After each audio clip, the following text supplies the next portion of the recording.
আল্লাহর নবী বলছেন আজ্জিলু বিত্তাওবাতি ক্বাবলাল মাউত, তোমার মৃত্যু যখন আসবে এই মৃত্যু আসার আগেই তুমি তোমার তওবার কাজটা সেরে নাও। অর্থাৎ যখন আমার মালাকাল মাউত আমার কাছে চলে আসবে, চলে আসার আগে আমাকে তওবার কাজটা সেরে ফেলতে হবে, দেরি করা যাবে না। আমি যদি এটা ধারণা করি আমার এখনও অনেক সময় আছে, চুল এখনও পাকে নাই, দাড়ি এখনও পাকে নাই, এখনও আমি যুবক আছি, তওবা করার সুযোগ অনেক আছে, এইটা করে যদি ফেলে রাখি মালাকাল মাউত যখন এসে যাবে তখন আর তওবা করার সুযোগ আমাদের হবে না। প্রত্যেকটা মানুষের নির্ধারিত একটা সময় থাকবে, সেই সময় যখন অতিক্রম হয়ে যাবে, পার হয়ে যাবে, সে তওবা করলেও আল্লাহ তাআলা সেই তওবাটা কবুল করবেন না। যার বাস্তব প্রমাণ হলো সূরা ইউনূস আয়াত নাম্বার 90। এখানে আল্লাহ তাআলা বলছেন ওয়াজাওয়াজনা বিবানি ইসরাঈল আল বাহরা ফাআতবাআহুম ফিরআউন ওয়া জুনুদুহু বাগিয়া ওয়া আদওয়া হাত্তা ইযা আদরাকাহুল গরাকু ক্বালা আমানতু আন্নাহু লা ইলাহা ইল্লাল্লাযী আমানাত বিহি বানু ইসরাঈল ওয়া আনা মিনাল মুসলিমিন।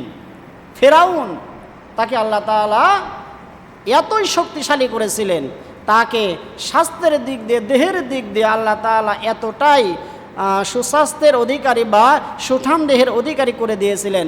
বছরের পর বছর, মাসের পর মাস তিনি তার রাজ্যকে পরিচালনা করেছেন, কিন্তু তার মাথা পর্যন্ত ব্যথা করেনি, এত শক্তিশালী একজন বাদশা। বনি ইসরাইলরা যখন তার অত্যাচার থেকে রেহাই পাওয়ার জন্য তারা কি করলো, একটা নদী পাড়ি দেবে, সে কথাই আল্লাহ তাআলা বলছেন ওয়াজাওয়াজনা বিবানি ইসরাঈল আল বাহরা ফাআতবাআহুম ফিরআউন ওয়া জুনুদুহু বাগিয়া ওয়া আদওয়া। বনি ইসরাইল এবং মূসা নবী তারা কি করলো, সমুদ্র পাড়ি দিয়ে চলে গেল, আর তাদেরকে তাড়া করার জন্য ফিরআউন এবং তার দলবল তার পিছনে ছুটতে লাগলো। ছুটতে ছুটতে আল্লাহ তাআলা এমন একটা ব্যবস্থা করে দিলেন, সমুদ্রের মধ্যে 12টি রাস্তা হয়ে গেল। মুসলমানেরা এবং মূসা নবী নির্দ্বিধায় একেবারে আরামে পার হয়ে গেলেন। এরপরে ফিরআউন চিন্তা করতে লাগলো, তার দল বল চিন্তা করতে লাগলো, মুসলমানরা যেহেতু এইরকমভাবে পাড়ি দিয়ে চলে গেছে আমরাও এটা পারবো। তারাও পিছন পিছন যখন ছুটতে লাগলো তাদেরকে আক্রমণ করার জন্য, তাদেরকে নির্যাতন করার জন্য, জুলুম করার জন্য পিছন পিছন ছুটতে লাগলো, মুসলমানরা পার হয়ে চলে গেল। ফিরআউন এবং তার দলবল যখন মাঝ নদীতে, তখন আল্লাহ তাআলা নদীকে বললেন, নদীর পানি তুমি যেমন আগে রাস্তা ছিলে এখন রাস্তা না থেকে আগের মতো হয়ে যাও, দুই পাশের পানি একাকার হয়ে যাও। এরপরে দুই পাশের পানি যখন একাকার হয়ে গেল তখন দেখেন আল্লাহ তাআলা সেই কথাটাই কুরআনুল কারীমের মধ্যে বলছেন হাত্তা ইযা আদরাকাহুল গরাকু ক্বালা আমানতু আন্নাহু লা ইলাহা ইল্লাল্লাযী আমানাত বিহি বানু ইসরাঈল ওয়া আনা মিনাল মুসলিমিন। ফিরআউন যখন দেখলো আমার তো আর বাঁচার কোনো রাস্তা নাই, এখন আমি কি করি, যখন সে ডুবতেছিল পানির মধ্যে আস্তে আস্তে তলিয়ে যাচ্ছে, সে তখন বলছে আমানতু আন্নাহু লা ইলাহা ইল্লাল্লাযী আমানাত বিহি বানু ইসরাঈল, আমি ওই রবের প্রতি ঈমান আনলাম যেই রবের প্রতি বনি ইসরাঈলগণ ঈমান এনেছে, তিনি ছাড়া কোনো মাবুদ নাই, ওয়া আনা মিনাল মুসলিমিন, আর আমি মুসলমানদের অন্তর্ভুক্ত হয়ে গেলাম। সে ডুবছে আর আল্লাহর কাছে তওবা করছে, আল্লাহর কাছে মাপ চাচ্ছে আর ঈমান আনছে যে আল্লাহ আমি এখন তোমার প্রতি ঈমান আনলাম, তোমার প্রতি যেই বনি ইসরাইলের লোকেরা ঈমান এনেছে। এই মুহূর্তে ওয়া আনা মিনাল মুসলিমিন, আর আমি মুসলমানদের অন্তর্ভুক্ত হয়ে গেলাম। তখন আল্লাহ তাআলা তাকে লক্ষ্য করে বললেন আল আন ওয়াকাদ আসাইতা ক্বাবলু ওয়া কুনতা মিনাল মুফসিদিন, এখন তুমি ঈমান আনছো অথচ কিছুক্ষণ পূর্বেও তুমি আমার আদেশকে অমান্য করেছো, আর তুমি ফিতনা ফ্যাসাদকারীদের অন্তর্ভুক্ত ছিলে, দুনিয়ার মধ্যে যত অশান্তির মূল কারণ ছিলে তুমি, এখন তুমি ঈমান আনছো, এখন ঈমান আনলে সেই ঈমানটা আমি আল্লাহ তাআলা গ্রহণ করব না। এখন যতই তুমি ঈমান আনো না কেন এই ঈমান এনে কোনো লাভ নাই। এরপরে আল্লাহ তাআলা কি করলেন, আস্তে আস্তে তাকে ডুবাইয়ে দিলেন। ডুবাইয়ে দেওয়ার পরে পরের আয়াতের মধ্যে আল্লাহ তাআলা বলছেন ফাল ইয়াউমা নুনাজ্জিকা বিবাদানিকা লিতাকুনা লিমান খালফাকা আয়া। আল্লাহ বললেন ফিরআউন তোমার লাশকে আমি পানিতে পচাবো না, মাটি তোমার লাশকে গ্রহণ করবে না, এই সমুদ্রের মাছ তোমাকে খাবে না, তোমার লাশটাকে আমি শুটকি বানিয়ে মানুষদের জন্য নিদর্শন স্বরূপ রেখে দেব, যাতে করে তোমাকে দেখে তোমার পরের প্রজন্ম যারা রয়েছে তোমাকে দেখে তারা শিক্ষা গ্রহণ করে। এটা কোরআনের আয়াত, হাদিস শরীফের মধ্যে এসেছে, তাফসীরের কিতাবের মধ্যে এসেছে। মুসা নবী যখন তার কওমের কাছে আসলেন, আসার পর বললেন যে ফিরআউন তো মারা গেছে, ধ্বংস হয়ে গেছে। সেই যুগের মানুষেরা বিশ্বাস করল না, এত শক্তিশালী একটা মানুষ সে মৃত্যুবরণ করেছে, আমরা এটা বিশ্বাস করি না। এরপরে আল্লাহ তাআলা কী করলেন, সাগরের মধ্যে একটা ঢেউ তুলে দিলেন। এমন জোরে একটা ঢেউ আসলো, এক ঢেউয়ের বাড়িতে ফিরআউনকে একটা নদীর কিনারাতে আল্লাহ তাআলা আশ্রে ফেলে দিলেন। সেই জায়গাটার নাম হচ্ছে জাবালে ফিরআউন। এখন ওই জায়গাটার নাম এই নামে নামকরণ করা হয়েছে, জাবালে ফিরআউন। জাবালুন শব্দের অর্থ হচ্ছে পাহাড়, আর ফিরআউন তৎকালীন সময়ে যারা রাজা বা যারা প্রধানমন্ত্রী ছিল তাদের এটা উপাধি ছিল। তে ফিরআউন শেষ মুহূর্তে গিয়ে আল্লাহর কাছে তওবা করেছে, তার তওবাটা কবুল হয়নি। ঠিক তদ্রূপভাবে আমাদের জীবনে যদি এমন একটা সময় আসে, মালাকাল মউত যখন চলে আসবে, আমরা বারবার চেষ্টা করব যে আল্লাহ আমার তওবা কবুল করো, তওবা কবুল হবে না। আর হাদিস শরীফের মধ্যে স্পষ্ট উল্লেখ রয়েছে, মুসলমানেরা শেষ জামানায় এসে স্বাভাবিকভাবে সূর্য ওঠে পূর্ব দিক থেকে, কিন্তু কিয়ামতের আগ মুহূর্তে সূর্য উঠবে পশ্চিম দিকে।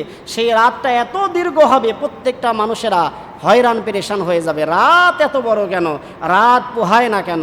হঠাৎ করে দেখবে পূর্ব দিকে সূর্য উদয় না হয়ে পশ্চিম দিকে সূর্য উদয় হয়েছে। সেই সময় মানুষ হাজারবার চেষ্টা করলেও তারা তওবা করার সুযোগ পাবে না। এজন্য আল্লাহ রাসূল বললেন, আজ্জিলু বিত্তাওবাতি ক্বাবলাল মাউত, তোমার মৃত্যু মালাকাল মাউত তোমার কাছে আসার আগেই তুমি তওবার কাজটা সেরে নাও। 2 নম্বর কথা হলো আজ্জিলু বিসসাদাকাতি ক্বাবলা তাহবিলিল মাল। আল্লাহর রাসূল বলেছেন, সম্পদ নষ্ট হয়ে যাওয়ার আগেই তুমি যাকাত প্রদান করো। একটা মানুষ কোটিপতি, লখপতি, অনেক টাকা পয়সার মালিক, তার উপরে যাকাত ফরজ হয়ে গেছে, কিন্তু সে যাকাত দিল না। আল্লাহ রাসূল বলছেন, তোমার এই সম্পদটা নষ্ট হয়ে যাওয়ার আগেই তুমি যাকাতের হক, সঠিক যে খাতগুলো আছে সেই খাতে তুমি কি করে যাকাতের টাকাগুলো বন্টন করে দাও। এখন একটা মানুষ আছে আজকে অনেক টাকার মালিক, যাকাত ফরজ হয়ে গেছে কিন্তু যাকাত প্রদান করলো না, আগামীকাল বা 1 মাস পরে বা 1 বছর পরে সে ফকির হয়ে গেল। এই যে সাময়িক সময়ে সে যাকাত প্রদান করলো না, এজন্য কিয়ামতের দিন তাকে আল্লাহর শাস্তি ভোগ করতে হবে। আর সেই শাস্তিটা কি হবে? বুখারী এবং মুসলিম শরীফের মধ্যে আল্লাহ রাসূল বললেন, মান আতাহুল্লাহু মালান ফালাম ইউআদ্দি যাকাতুহু মুসিলা লাহু মালুহু ইয়াউমাল কিয়ামা শুজাআন আকরা লাহু যাবিবাতান ইউতাউইকুহু ইয়াউমাল কিয়ামা সুম্মা ইয়াখুযু বিলিহজিমাতাইহি আনি সাদকাইহি সুম্মা ইয়াকুল আনা মালুকা আনা কানজুকা। যখন কোনো মানুষের যাকাত দেওয়ার সামর্থ্য আছে কিন্তু ওই ব্যক্তি যাকাত প্রদান করলো না, আল্লাহ তাআলা বলেন তার রাসূলের মাধ্যম দিয়ে কিয়ামতের দিন তার টাকাকে, তার সম্পদগুলোকে একটা বিষ দর সাপে রূপান্তরিত করে দেওয়া হবে। আর সেই সাপের মাথায় হবে টাক কলা সাপ। এত বয়স বেশি হবে, সেই সাপের মাথাটা টাক মাথা যেমন দেখতে দেখা যায়, সেই সাপের মাথাটা হবে টাক মাথা, আর তার চোখের উপর 2টা কালো বিন্দু থাকবে। এরপরে যেই ব্যক্তি সঠিক হারে যাকাত প্রদান করেনি তার গলদেশে ওই সাপটা পেঁচিয়ে দেওয়া হবে। এরপরে ওই সাপটা মানুষের একবার ডান দিকে একবার করে ঠোকর মারবে, আর একবার বাম দিকে ঠোকর মারবে। এই রকম শুধু ওই যাকাত যে দেয় নাই কিয়ামতের আগ পর্যন্ত, অর্থাৎ বিচারের দিবসের আগ পর্যন্ত শুধু কামড়াতেই থাকবে, কামড়াতেই থাকবে। আর সেই বিষধর সাপ, আল্লাহর রাসূল বলেন, ওই সমস্ত সাপগুলো যদি একবার দুনিয়াতে এসে নিঃশ্বাস ত্যাগ করত, দুনিয়ার মধ্যে মানুষ এবং গাছপালা মুহূর্তের মধ্যে ধ্বংস হয়ে যাইত, কেউ বেঁচে থাকতে পারতো না। এত বিষাক্ত ওই সাপের একটা নিঃশ্বাস। এই সাপগুলো প্রত্যেকটা মানুষের ডান গালে এবং বাম গালের গোস্তগুলো কামড়াইতে থাকবে কিয়া একবারে বিচারের আগ পর্যন্ত। এরপরে 3 নম্বরে আল্লাহ রাসূল বললেন, আজ্জিলু বিতাজবিজিল বানাতি ক্বাবলাল ফাদিহা। তোমার কন্যা সন্তান যখন বড় হয়ে যায়, বড় হয়ে যাওয়ার পরে যদি বিয়ের উপযুক্ত হয়ে যায় আর দেরি করবে না, একটা সৎ পাত্র দেখে তার হাতে তাকে তুলে দাও, একটু দেরি করা যাবে না। যখন আমার মেয়ের বয়স, আমার বোনের বয়স, আমার ভাতিজির বয়স বিয়ের উপযুক্ত হয়ে যায়, তখন আর দেরি করা যাবে না। দেরি না করে একটা সৎ পাত্র দেখে, একটা সৎ চরিত্রবান ছেলে দেখে তার হাতে তুলে দিতে হবে। এটা আল্লাহ রাসূলের আদেশ। এরপরে আল্লাহ রাসূল বললেন, আজ্জিলু বিদাফানিল মাইয়িতি ক্বাবলাল হাদাস। যখন দুনিয়ার বুক থেকে একটা লোক চলে যাবে, মারা যাবে, মারা যাওয়ার পরে নতুন কাজ শুরু করার আগে ওই ব্যক্তির দাফন কাফনের কাজ শেষ করতে হবে, দেরি করা যাবে না। এজন্য এই হাদিসটার উপর আমরা আমল করে থাকি। যখন কোনো মানুষ মারা যায় আমরা কিন্তু আর দেরি করি না, বলি যত তাড়াতাড়ি সম্ভব একে তার নিজ জায়গাতে নিয়ে যাও, অর্থাৎ কবরস্থানে নিয়ে যাও। এ আর দুনিয়ার বাসিন্দা না, এ এখন আখিরাতের বাসিন্দা, এ কবরের দেশে নিয়ে যাও। এটা কিন্তু হাদিস। এজন্যই আল্লাহ রাসূল বলছেন আজ্জিলু বিদাফানিল মাইয়িত ক্বাবলাল হাদাস, যখন কোনো মানুষ মারা যাবে নতুন কোনো কাজ শুরু করার আগে তার দাফন কাফনের কাজটা সেরে ফেলো। আল্লাহ রাসূল বলছেন আজ্জিলু বিসসালাতি ক্বাবলাল ফাউত, তোমরা কি করো, নামাজের ওক্ত চলে যাওয়ার আগেই তোমরা নামাজটা যথাসময়ে আদায় করো। আমরা নামাজ অনেকেই পড়ি, কিন্তু অনেকের মধ্যে এই সমস্যাটা আছে, আমি যখন নামাজ পড়বো আমি ঘড়ির দিক তাকাই, এখনও তো অনেক সময় বাকি আছে, এখনও 2:30 বাজেই নাই, এখনও 3টা বাজেই নাই, 3:30 বাজেই নাই, 5টা পর্যন্ত নামাজ পড়া যাবে, এই আশা আকাঙ্ক্ষায় অনেক সময় নামাজ পড়তে আমরা গড়িমসি করি। আল্লাহ রাসূল স্পষ্টভাবে বলছেন আজ্জিলু বিসসালাতি ক্বাবলাল ফাউত, নামাজের সময় চলে যাওয়ার আগেই তোমার নামাজটা সঠিকভাবে তুমি আদায় করে নাও। কুরআনুল কারীমের মধ্যে আল্লাহ তাআলা বলছেন ইন্নাস সালাতা কানাত আলাল মুমিনিনা কিতাবাম মাওকুতা, নিশ্চয় প্রত্যেকটা মানুষের নির্ধারিত সময়ে নামাজ আদায় করা ফরজ। নামাজ পড়া যেমন ফরজ, ঠিক নামাজের একটা নির্ধারিত সময় আছে, সেই সময় মতো নামাজ আদায় করা ফরজ। এজন্য নামাজের সময় যখন আসবে আর দেরি করা যাবে না, আল্লাহ রাসূল নিষেধ করেছেন। এরপরে আল্লাহ রাসূল কি বলছেন, আজ্জিলু বিস্তিদাদিল মাউতি ক্বাবলা নুজুলি মালাকিল মাউত, মালাকাল মাউত আজরাইল আসার আগেই তুমি মৃত্যুর প্রস্তুতি নাও। মালাকাল মাউত আমার জন্য কখন আসবে, আপনাদের জন্য কখন আসবে, এটা আমরা কেউ বলতে পারবো না। আমরা যারা নামাজ পড়ি না, আসলে দুঃখ লাগে, সেই সমস্ত মানুষেরা আমাদের দেখা মতে তারা তো পেশাব করে কুলুপ ব্যবহার করে না, পানিও ব্যবহার করে না, পেশাব পায়খানা থেকে আসার পরে তারা ওযুটাও পর্যন্ত করে না। আল্লাহ না করুক এমত অবস্থায় যদি মালাকাল মাউত তার সামনে এসে হাজির হয়ে যায়, তার অবস্থাটা কেমন হবে? তাকে যদি মালাকাল মাউত যদি তার জানটাকে কবজ করে নিয়ে যায়, তাহলে ওই অবস্থায় তার মউতটা হবে নাপাকি অবস্থায়।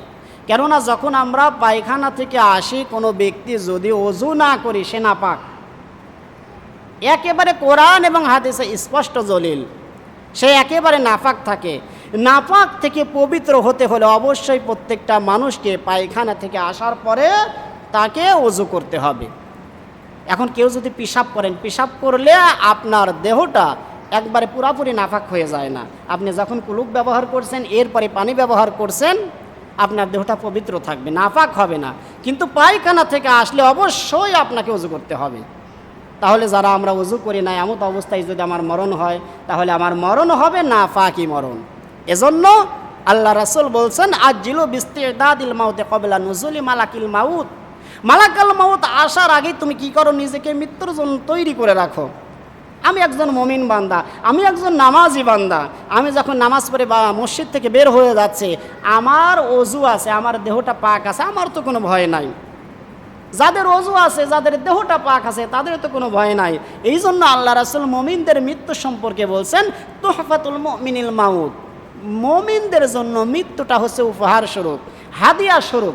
একটা মানুষ অপর মানুষকে যদি উপহার দেয়, সেই মানুষটা উপহার পেয়ে যখন খুশি হয়, যেমন ঠিক তদ্রূপভাবে মুমিন বান্দার কাছে যখন মালাকাল মাউত আজরাইল এসে যায়, তখন মুমিন বান্দা ভয় পায় না, ওই মালাকাল মাউতকে সে স্বাগত জানায়, ওয়েলকাম জানায়, আসো আমার জানটাকে কবজ করে নাও, আমি এখন একেবারে পাক ও পবিত্র অবস্থায় আছি। এটা হচ্ছে মুমিন বান্দার বৈশিষ্ট্য। আর যারা বেঈমান, যারা অপবিত্র, তারা মালাকাল মাউত আজরাইলকে দেখে একেবারে ভয়ে অস্থির হয়ে যায়। কিন্তু মুমিন বান্দা মালাকাল মাউতকে দেখে কখনো ভয় পায় না। এজন্য আল্লাহ রাসূল বলছেন এই মালাকাল মাউত তোমার কাছে আসার আগেই তোমার কি করো, মৃত্যুর জন্য নিজেকে তৈরি করে নাও, যাতে করে পরবর্তী জীবনে তোমার কোনো সমস্যাই না হয়। এরপরে আল্লাহ রাসূল কি বলছেন, আজ্জিলু বিল আমালি সলিহাতি ক্বাবলা ফানাইল উমুর, বার্ধক্যে পৌঁছার আগেই তুমি সৎ কাজগুলো করে নাও। সবচাইতে গুরুত্বপূর্ণ পয়েন্ট এটা। আমি এখনো যুবক আছি, এই যুবক থাকা অবস্থায় আমাকে 5 ওয়াক্ত নামাজ সঠিকভাবে আদায় করতে হবে। যুবক থাকতেই আমাকে রমজান মাসে রোজা রাখতে হবে। যুবক থাকতেই ইসলাম ধর্মের প্রত্যেকটা বিধিবিধানগুলো আমাকে সঠিকভাবে মেনে চলতে হবে। বৃদ্ধ হয়ে গেলাম, আমি ইচ্ছা করলে সূরা ফাতিহা সঠিকভাবে পড়তে পারবো না, ইচ্ছা করলে রুকুটা সঠিকভাবে আমি দিতে পারবো না, ইচ্ছা করলে সিজদা আমি সঠিকভাবে দিতে পারবো না। আর আমি এখন যুবক আছি, ইচ্ছা করলে সুন্দরভাবে রুকু সিজদা নামাজের প্রত্যেকটা বিধিবিধান সঠিকভাবে আমি পালন করতে পারবো। এই জন্য আল্লাহ রাসূল বলছেন, আজ্জিলু বিল আমালি সলিহাতি ক্বাবলা ফানাইল উমুর, তোমার বার্ধক্যে পৌঁছার আগেই তুমি সৎ কাজকর্মগুলো করে নাও। এইটা মনে করো না যে আমি যখন বৃদ্ধ হয়ে যাব তখন আমি নামাজ পড়ব। বিগত দিনেও বলেছি যে অনেক মানুষ আছে বৃদ্ধ হয়ে গেছে, মসজিদে আসতে চায়, নামাজ পড়তে চায়, কিন্তু কাপড় চোপড় ঠিক থাকে না, কাপড় চোপড় নষ্ট হয়ে যায়। এত ইচ্ছা শক্তি, এই ইচ্ছা শক্তি যদি যুবক বয়সে থাকতো তাহলে এই অবস্থাটা হয়তো বা হতো না।